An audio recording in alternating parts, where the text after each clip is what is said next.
안녕하세요.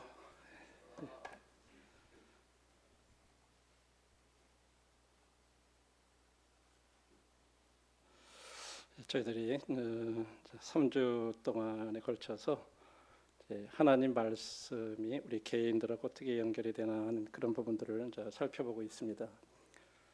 특별히 저희들이 내년도 이제 교회적으로 이제 모든 성도님들이 함께 말씀을 배워가는 이제 이런 것들을 염두에 두면서 시편 119편의 말씀을 통해서 이제 첫 번째는 말씀은 우리들의 영혼을 소성시킨다 하는 것을 이렇게 함께 생각해 봤고요. 두 번째는 말씀은 고난 중에 우리를 위로하신다. 그래서 두 말씀을 생각했습니다. 그리고 오늘은 세 번째로 말씀은 정결한 삶을 살게 한다 하는 이런 주제로 같은 시편 119편 9절의 말씀을 통해서 같이 이렇게 생각해 보겠습니다. 시편 119편 9절입니다. 함께 읽어보실까요? 앞에 화면 보시든지 이걸 보시고 같이 한번 찾아볼까요? 예, 좋습니다. 앞에도 있지만 시편 119편 9절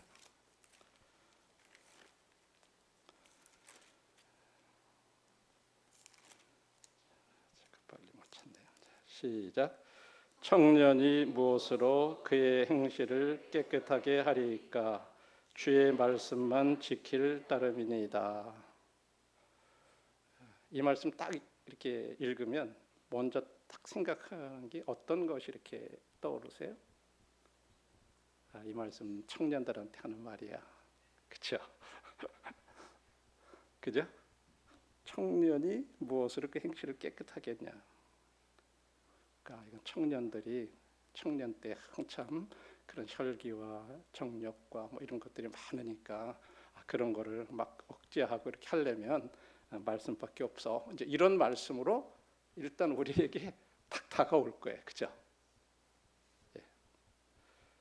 그런데 사실 이 말씀은요, 이 시편 119편 전체에 두 번째 연에 배치가 되어 있어요. 저희들이 지난번에 이게 이 119편은 히브리 알파벳을 따라서 알파, 베타 저는 히브리어가 아니라 헬라어를 얘기하네.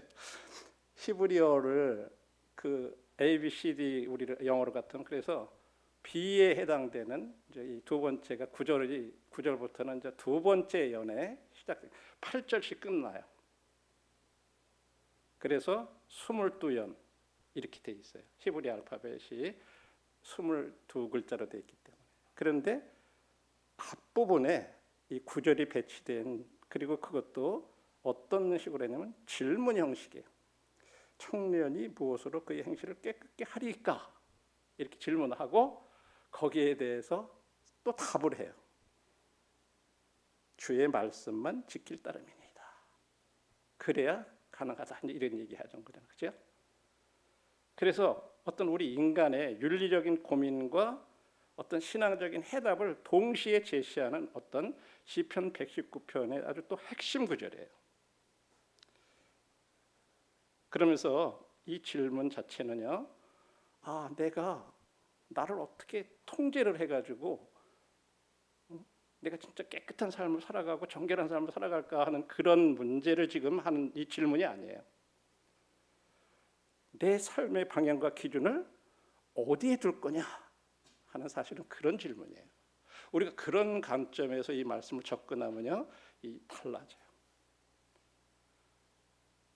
그래서 시편 기자는 지금 그 인간의 행실이 본질적으로 스스로 정결해질 수 없다는 사실을 전제하면서 이 얘기를 한 거예요.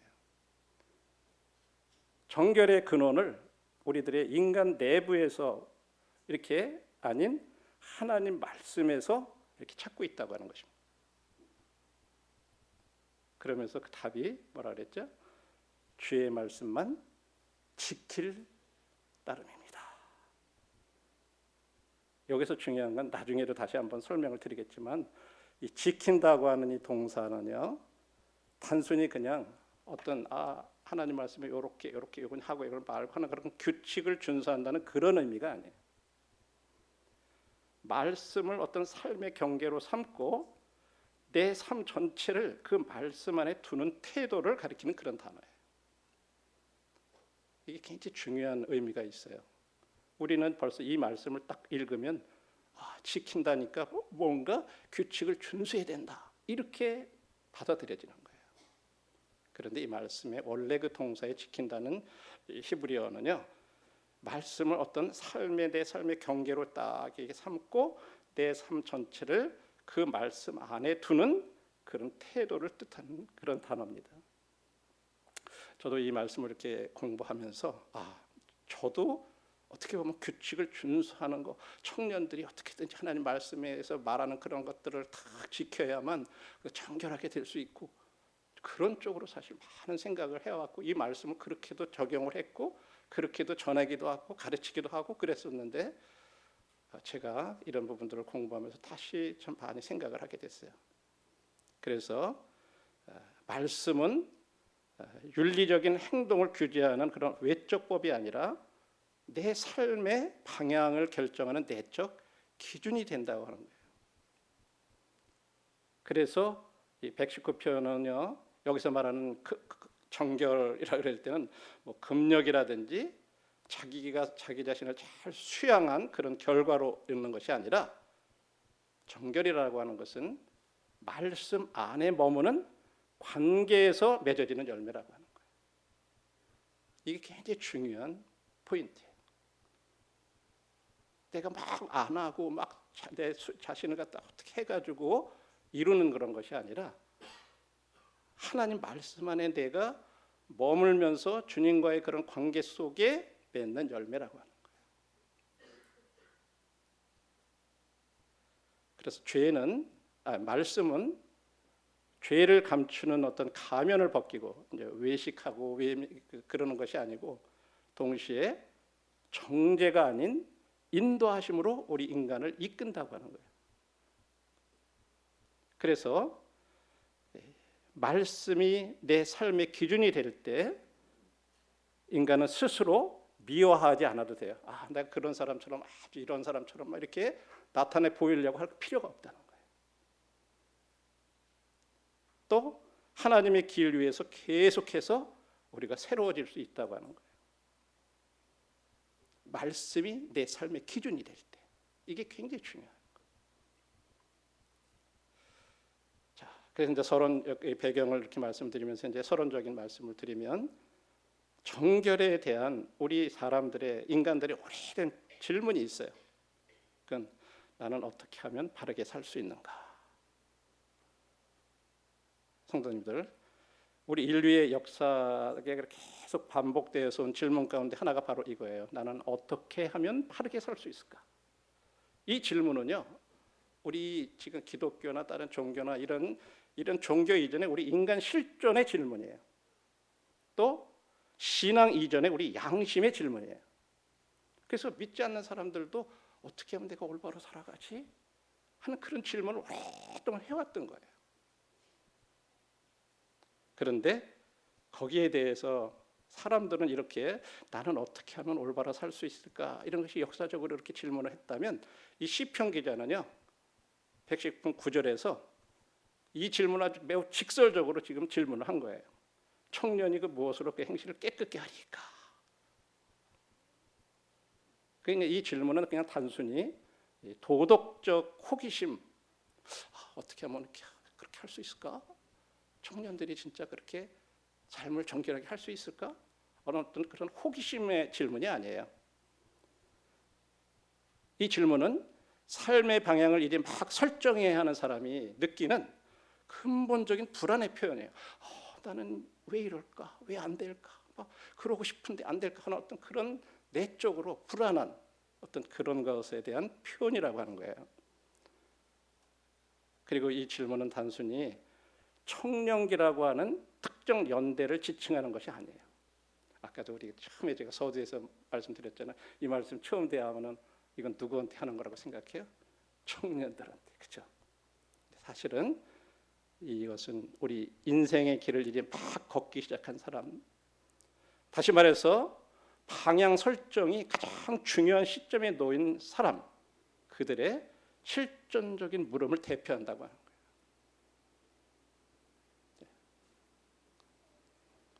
그래서 청년이라는 이 단어가 나이를 뜻하기보다는 이제 선택할 것도 많고 앞에 길도 많이 열려 있고 그런가 동시에 유혹도 많은 인생의 시기를 상징하는 그런 단어입니다. 그래서 이것은 단순히 그냥 청년들에게만 해당되는 게 아니라고 하는 거예요. 바로 지금 이 시대를 사는 우리 모두의 모습이기도 해요. 이건 나이와 상관없잖아요. 그렇죠? 거기에 대해서 이제 시편 기자가 그렇게 직설적으로 질문을 하면서 또 답을 하기를 주의 말씀만 지킬 따름이니이다. 이렇게 답을 하고 있어요. 물 좀 준비해 주실래요? 그래서 지금 시편 기자가 자기가 질문을 하고 지금 막 망설이지 않고 그렇게 이제 답을 제시를 했잖아요. 그런데 우리는 이 짧은 구절 속에 담긴 왜 말씀이 정결한 삶의 유일한 길이라고 말하는지, 또 그렇다면 주님의 말씀이 어떻게 우리의 삶을 실제로 그렇게 깨끗하게 만드는지 한번 우리가 살펴보도록 하겠습니다. 이제 본문을 통해서 우리에게 주시는 교훈이 5가지를 우리가 생각해 볼 수 있습니다. 첫 번째로, 자 그러면 여기서 말하는 청년이 무엇으로 정결케 하겠냐 그랬을 때 그 정결한 삶이라는 게 뭐냐 하는 것과, 두 번째로 인간은 스스로는 절대로 정결해질 수 없다고 하는 것과, 세 번째로 그렇다면 주님의 말씀을 지킨다는 것의 진짜 참된 의미는 뭐냐, 네 번째로 말씀은 지속적으로 우리를 교정한다고 하는 거예요. 감사합니다. 그리고 정결은 도피가 아니라 분별의 능력이라고 하는 거예요. 분별하는 능력, 분별.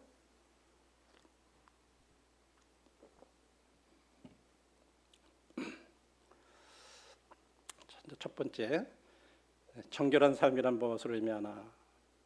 정결한 삶이라는 것은 첫 번째로 여기 시편 기자가 말하는 이 정결하다고 하는 개념은요, 우리가 그냥 일반적으로 생각하는 도덕적으로 완전하다 하는 그런 개념이 아니에요. 그냥 도덕적으로 무결하고 또 외적으로 어떤 흠이 없는 그런 삶을 가리키는 것이 아닙니다. 오히려 정결한 삶이라는 것은 죄가 전혀 없는 그런 삶이라기보다는 하나님의 빛 아래서 그냥 숨김없이 살아갈 수 있는 그런 삶을 말합니다. 저는 요즘 이제 아침에 이제 해가 뜰 때 전에도 이렇게 말씀을 드렸지만, 말씀이 이 햇빛이 이렇게 쫙 들어오면요, 이렇게 그냥 그 전에는 잘 안 보이던 것들이 먼지 같은 거 뭐 이런 것들이 그 밑에 집안에 막, 그다음에 이런 뭐 선반 같은데 막 쫙 이렇게 앉아 있는 게 보여요. 말씀은 그렇게 비춰줘요, 실제적으로. 그래서 한 번 더 청소기를 가지고 이렇게 해야만 이제 그게 없어지지. 그런데 햇빛이 들어오기 전까지는 깨끗하게 보이고 뭐 별로 더럽지 않게 생각이 되고 그랬었어요. 근데 햇빛이 딱 들어오면 그래. 그것처럼 하나님께서 우리들의 마음을 말씀으로 이렇게 딱 비춰주시면 우리 속에 막 그런 것들이 드러나요.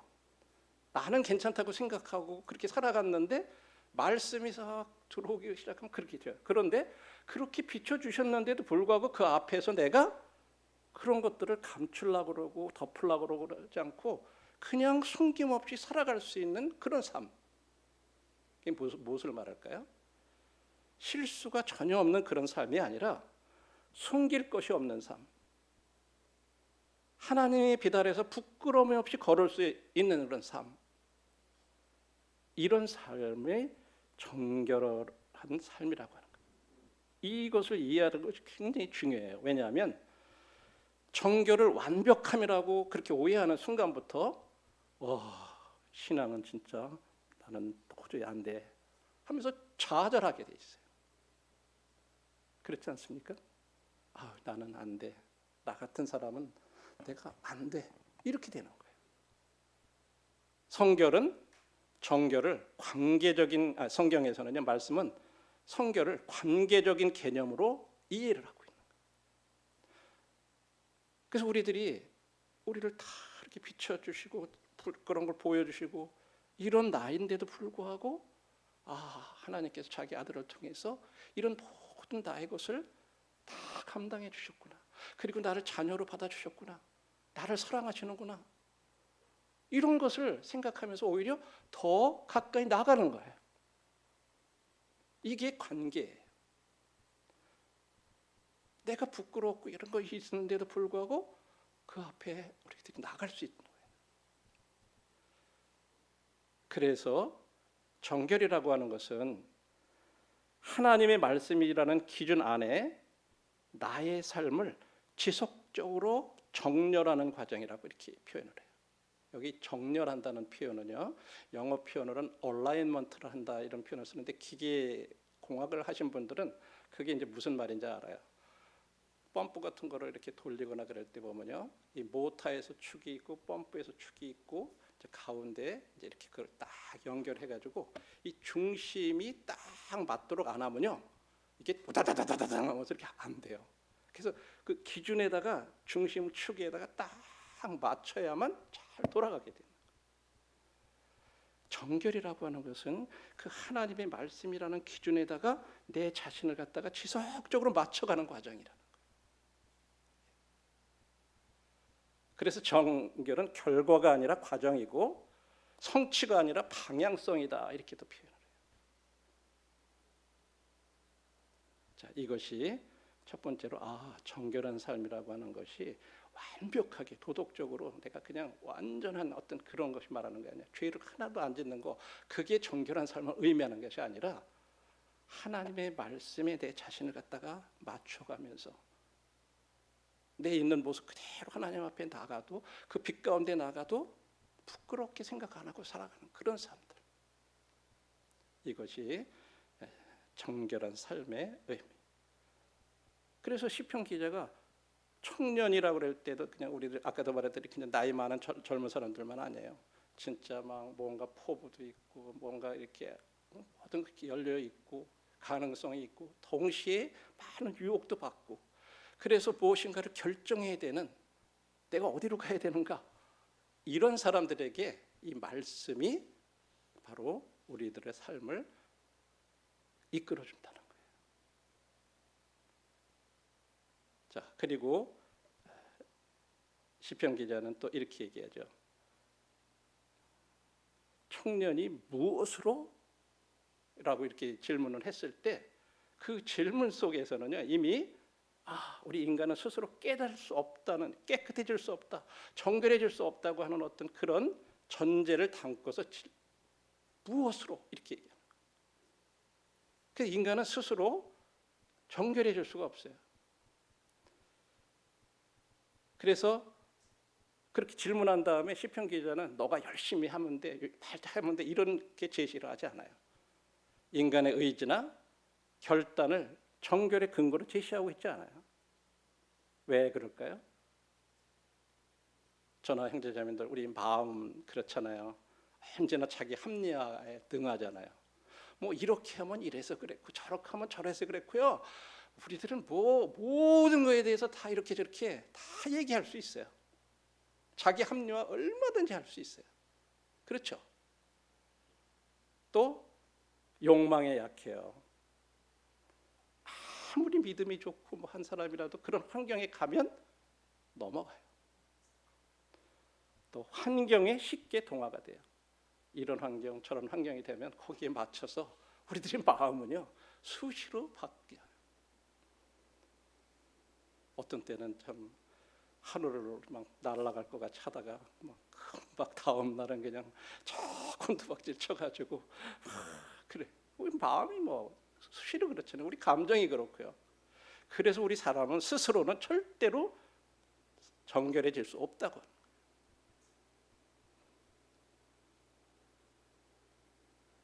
그리고 내가 진짜 앞으로는 그렇게 하지 말아야지.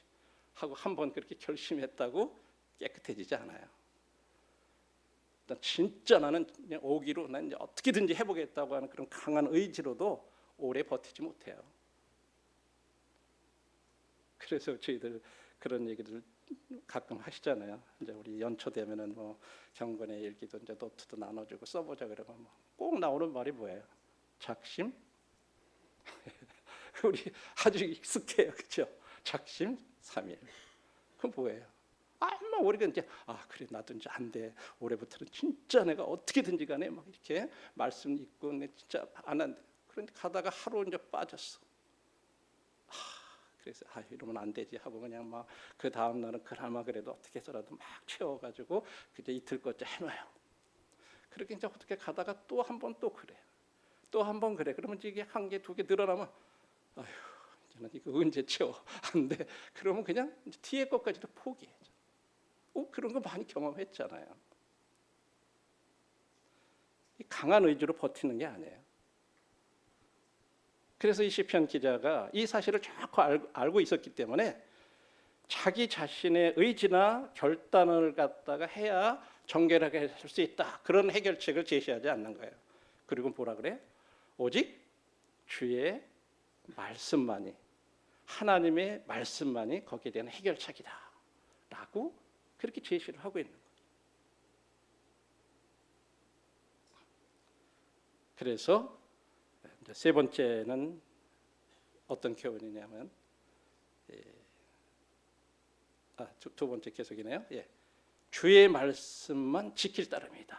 그랬을 때 여기 지키다라고 하는 히브리어가 자카라고 하는 그런 단어인데 하나님 앞에서 걸어도 부끄럽지 않는 투명한 삶의 상태라고 하는 그런 의미가 있어요. 그런 삶을 살아가는 거예요.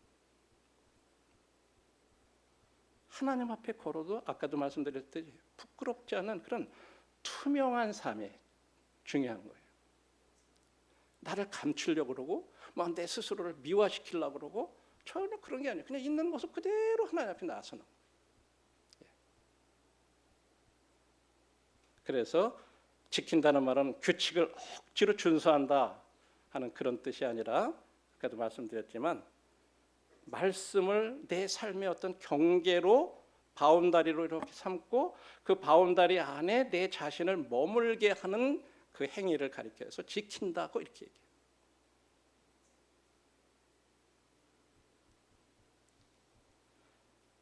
그래서 말씀을 지킨다는 것은 말씀을 내 삶의 중심축으로 둔다는 거예요. 그래서 말씀이 내 판단의 기준이 되고 말씀이 내 선택의 기준이 되고 말씀이 내 욕망을 걸러내는 필터가 되는 그런 삶 살아가는 것을 말씀을 지킨다라고 할 때는 그런 의미.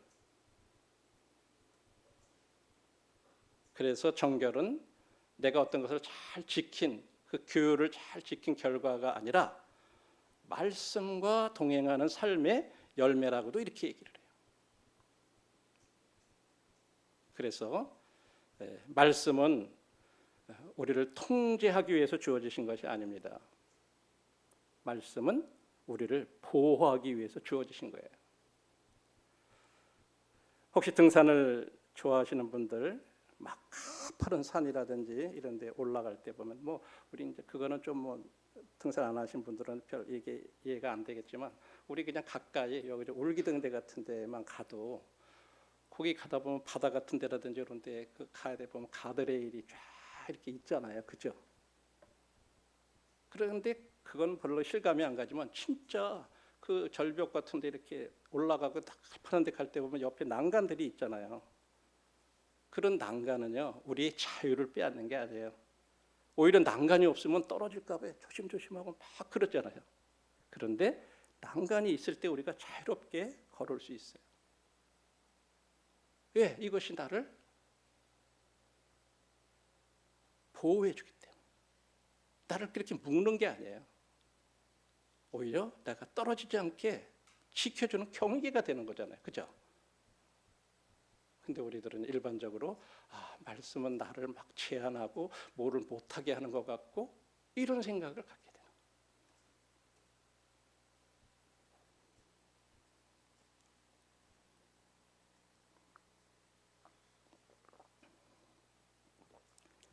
그래서 저희들이 진리를 알지니 진리가 너희를 자유케 하리라고 하는 말씀은요, 사실의 진리예요.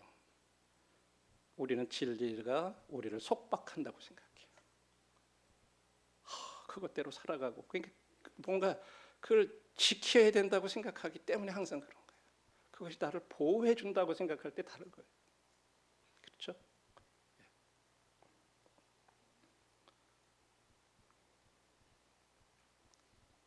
그 다음에 네 번째 말씀은 우리를 즉시 깨끗하게 하지는 않지만 반드시 바르게 만들어줘요.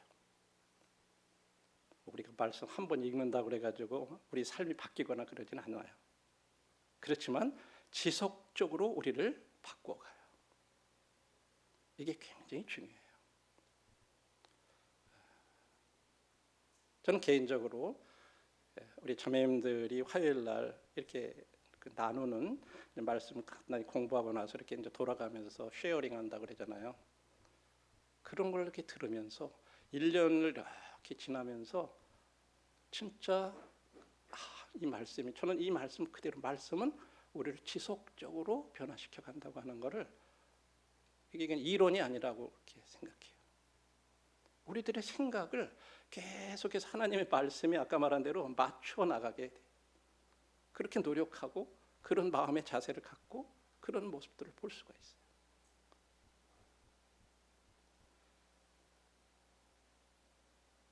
지난번에도 나침반의 예를 들었어요. 특별히 바다를 항해하는 그 선원들에게 이 나침반은요, 배를 갖다 즉시 목적지까지 데려다 주지는 않아요. 절대로 그렇게 못해요. 말씀이 그냥 우리 한 번 말씀 가졌다고 그래가지고 그냥 즉각적으로 우리 완전하게 그렇게 가는 게 아니에요. 그러나 방향을 잃지 않게 하고 결국은 목적지에 이르게 해주는 거예요. 나침반과 같아요, 말씀이. 내 인생이 끝나는 날까지 이 인생의 항해를 하는 데 있어서 이 말씀이 나침반이구나. 내 목적지, 내가 이 말씀대로 따라가면 반드시 그 목적지에 갈 수가 있는 거구나. 우리들이 그런 것들을 생각할 수가 있어요. 그래서 시편 119편 전체 내용들은요, 이 느린 정결의 과정을 보여주는 하나의 긴 고백이라고 이렇게 얘기할 수가 있어요. 정결은 말씀에 의해서 매일 다시 정렬되는 삶의 리듬입니다. 이렇게 표현해요. 이 말씀 굉장히 중요해요. 매일. 어제 내가 이렇게 괜찮다고 그래가지고 오늘 괜찮은 거 아니에요. 오늘은 다시 또 거기 맞춰야 돼요. 얼라인먼트를 해야 돼요. 또 여러분 자동차 배우는 분들은 feel alignment 한다는 그런 말도 들어보셨죠. 이 바퀴가요, 중심에 딱 이렇게 맞아야 되는데 이렇게 삐뚤어지면요, 이 바퀴, 이 차가요 이렇게 요동치는 것처럼 그렇게 돼버려요. 얼라이먼트가 안 되면. 우리의 삶도 마찬가지예요. 하나님 말씀이 잘 이렇게 맞춰져 있지 않으면 뭔가가 하여간 불안하고 어려워지는 거예요. 그거를 매일같이 해가는 거예요. 정결은 단번에 얻는 상이 아니라 말씀 앞에 머무는 삶 속에서 자연스럽게 형성된다고 하는 거예요. 그래서 말씀을 가까이 하는 거 중요하고, 요즘 여러분들 읊조리는 거 하시는 거 진짜 중요해요.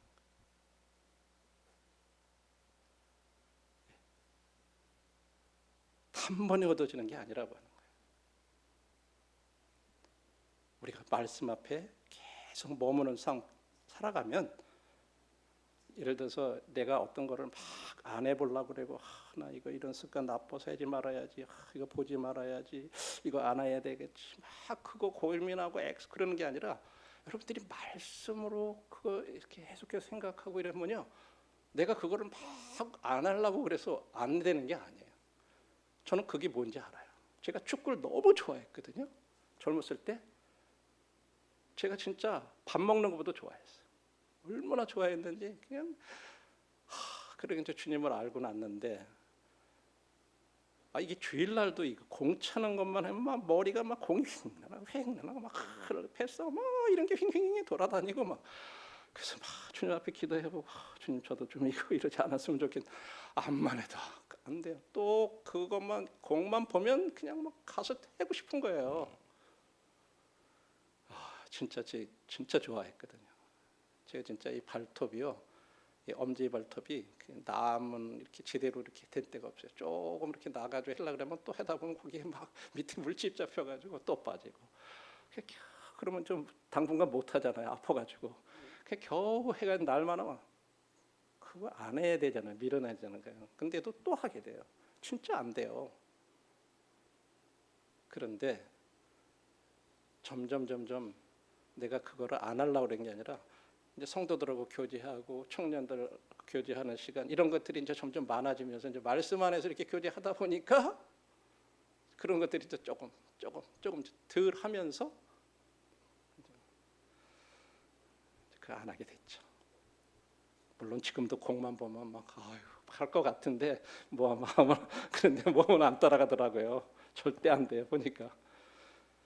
근데 이제 그런 거에 이렇게 먼저 유혹하거나 그러진 않죠.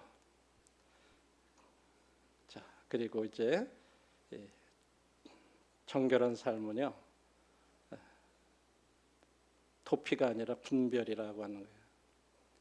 세상과 단절된 삶이 아니에요.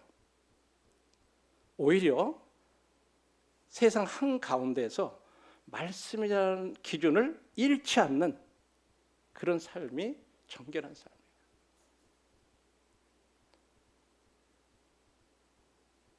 여러분, 흐르지 않는 물은 썩는다는 그런 말이 있죠. 그렇죠? 물이 흐르지 않으면요, 아무리 깨끗해 보여도 썩어요. 정결한 삶은 그렇게 고립된 그런 삶이 아니라 흐르는 삶이에요. 그런 말씀이라는 흐름 속에 있을 때 이 세상이 우리에게 이렇게 다가와도 우리가 썩지 않는다고 하는 거예요. 그래서 정결은 도피가 아니라 또 무엇을 회피하는 것이 아니라 분별 능력이라고도 정의를 해요.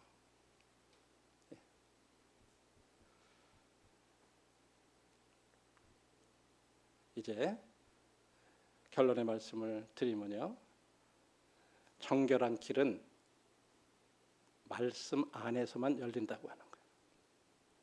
다시 한번 말씀드릴게요. 정결한 길은 말씀 안에서만 열립니다. 다른 방법이 없어요. 시편 기자가 그렇게 답을 우리에게 주고 있어요. 정결은 완벽함의 문제가 아니에요. 내가 얼마나 그냥 완벽하게 잘못 안 하고 살아가느냐, 그게 아니에요. 말씀을 중심에 두고 살아가는 방향의 문제예요.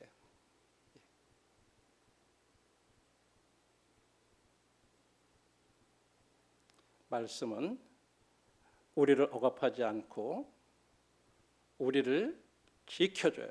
보호해줘요. 우리를 바르게 인도해줘요. 그래서 우리들이 말씀 안에서 우리의 삶이 점점 더 정결해지고 우리들이 진짜 흔들리지 않는 그런 삶으로 저 형제자매들의 삶들이 세워지기를 바랍니다. 저는 참 개인적으로 제가 이 말씀에 대해서 이렇게 준비를 하면서 제 자신이 가졌던 그런 관점들, 이게 진짜 내가 나도 이렇게 완벽하게 살려면 말씀을 어떻게든 지켜야 된다고 하는 그런 것이 강박관념이 있어서 때로는 이 말씀이 막 정죄처럼 이렇게 다가오고 그랬던 말씀이에요. 그런데 오히려 이 말씀을 통해서 참 저도 마음 가운데 굉장히 좀 이렇게 편안함이 되고, 내가 이제 주님 말씀에다가 내 그 기준에다가 내 삶을 맞추려고 내 방향을 그렇게 하고 살아가면 되는구나. 그리고 그냥 내가 못하는 것 때문에 좌절하고 하나님이 나를 어떻게 보실까 막 그래가지고 주저앉고 그런 게 아니라 그냥 있는 모습 그대로 그냥 그 뷰피트 앞에 나가서 부끄럽지 않게 그냥 주님 제가 이래요. 그래서 주님이 저 사랑하셨고, 그래서 주님이 죽으셨고, 주님이 그 생명을 흘리셨죠. 그러면서 계속 나가는 거예요. 그것밖에는 길이 없어요. 내 의지로 내가 뭐 하루에 그냥 뭐 몇 장을 읽고 뭐 이거 경건의 일기를 그냥 빠뜨리지 않고 쓰고 뭐 하겠다 아무리 결심한다 그래서 되는 것들 아니에요. 그렇죠? 우리 함께 이런 걸 생각하면서 내년도 우리들이 이 말씀은 이런 거구나. 아휴 내년도에 또 그거 우리 그거 공부하려면 돼 이거 어떻게 우리 그렇게 생각할 게 아니에요. 그렇죠? 우리를 진짜 자유롭게 하고 진짜 정결한 삶을 살아가게 할 수 있는 게 말씀이고 우리들 그것을 같이 교회적으로 배워가자는 거예요. 그래서 이제 다음번에는요. 지금까지 세 번의 말씀은 개인적으로 말씀이 어떻게 우리들에게 이렇게 유익하고 진짜 필요한 건가를 말씀드렸다면 이제 교회적으로 어떤 건가를 연초에 우리 함께 한번 좀 생각해 보기를 바라는 마음이 있습니다. 여기까지 말씀드리고 마치겠습니다. 감사합니다.